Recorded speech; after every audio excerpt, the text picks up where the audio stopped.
Bonjour à tous, nous allons voir aujourd'hui 10 signes que ton ex ne souhaite absolument pas se remettre avec toi. Alors je sais qu'on fait très souvent des vidéos positives sur cette chaîne pour se remettre le moral d'aplomb. Et là malheureusement c'est une vidéo qui est un peu triste parce que plus tu auras de signaux dans ceux qu'on va voir juste après, et pire ce sera.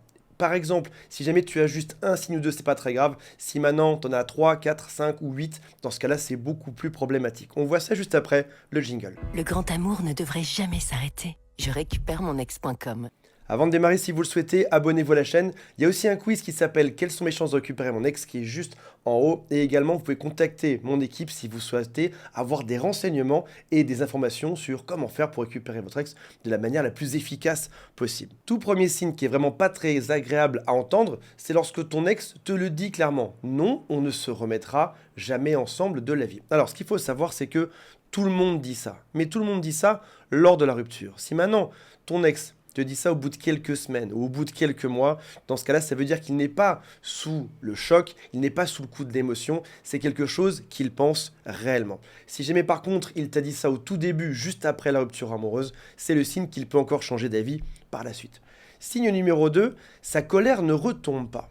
Et ça rejoint un peu ce qu'on a vu pour le premier signe. Avoir de la colère lors de la rupture amoureuse, c'est normal. Maintenant, si au bout de quelques semaines, ton ex est toujours aussi en colère après toi, ton ex te le dit, ou ton ex en parle à tes amis ou dans son entourage, dans ce cas-là, c'est que cette personne ne te veut plus dans sa vie, malheureusement. En principe, ça passe, et si ça passe pas, c'est que il a quelque chose contre toi, et il pense que ça ne pourra jamais passer par la suite. Troisième signe, ton ex voit quelqu'un d'autre et ce n'est pas une relation rebond qui dure généralement à peu près 3 mois. Là tu vois que la relation est bien installée, ça fait beaucoup plus que 3 mois qu'ils sont ensemble, ils ont l'air heureux et dans ce cas-là, a priori ton ex est passé à autre chose. Quatrième signe, ton ex ne te recontacte pas même après un silence radio qui est vraiment très long. T'as pas d'SMS, t'as pas d'appel, il ne regarde pas tes stories, il ne like pas tes posts. Dans ce cas-là, ça signifie qu'a priori, il ne veut absolument plus parler de toi. Encore une fois, on mesure ça dans le temps. Si au bout de 3 mois, ton ex n'est pas revenu, ou 6 mois, ou un an, il n'y a vraiment aucune nouvelle, c'est que ton ex est vraiment passé à autre chose. Cinquième signe, tu sens de la distance quand tu contactes ton ex. Soit ton ex ne te répond pas du tout, ou alors tu as l'impression qu'il te donne une réponse, mais c'est juste pour être gentil avec toi. Juste parce que vous avez passé un bon moment, il ne veut pas créer de problème.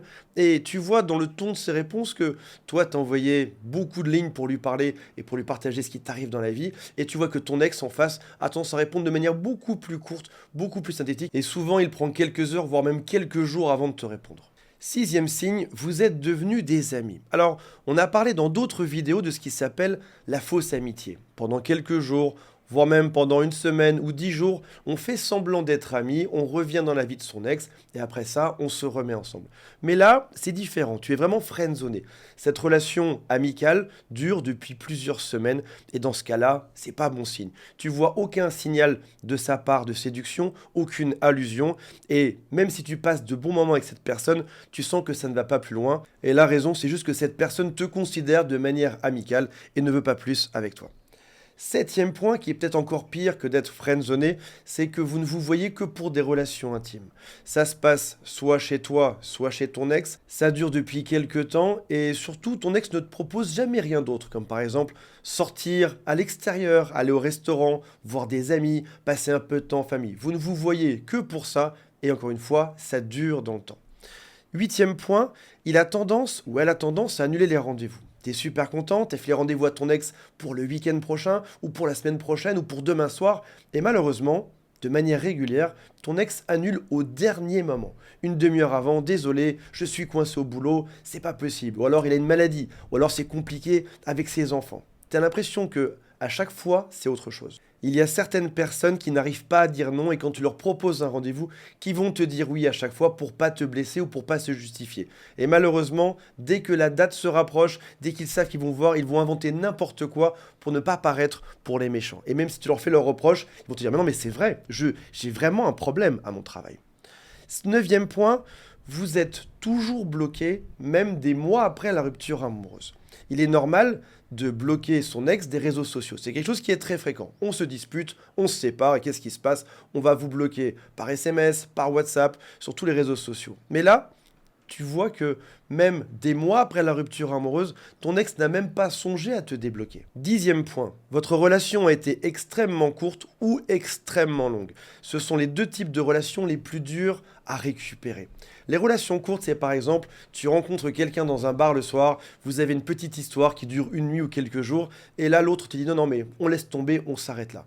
L'autre te connaît peu, mais du peu qu'il voit, il ne veut même pas te donner la chance d'en savoir plus. Et c'est compliqué d'arriver à prouver que tu es une bonne personne.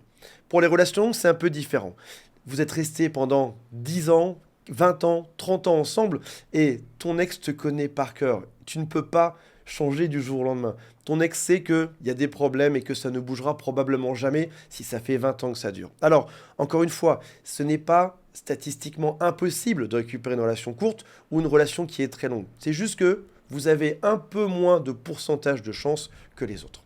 Voilà mes amis, après cette vidéo très joyeuse, j'imagine, mettez-moi un commentaire pour me dire si vous avez plusieurs signes qu'on a énoncés aujourd'hui. Je vous rappelle qu'il y a toute mon équipe qui vous attend si vous le souhaitez, et aussi un quiz qui s'appelle « Quelles sont mes chances de récupérer mon ex ?» Salut à tous, bye.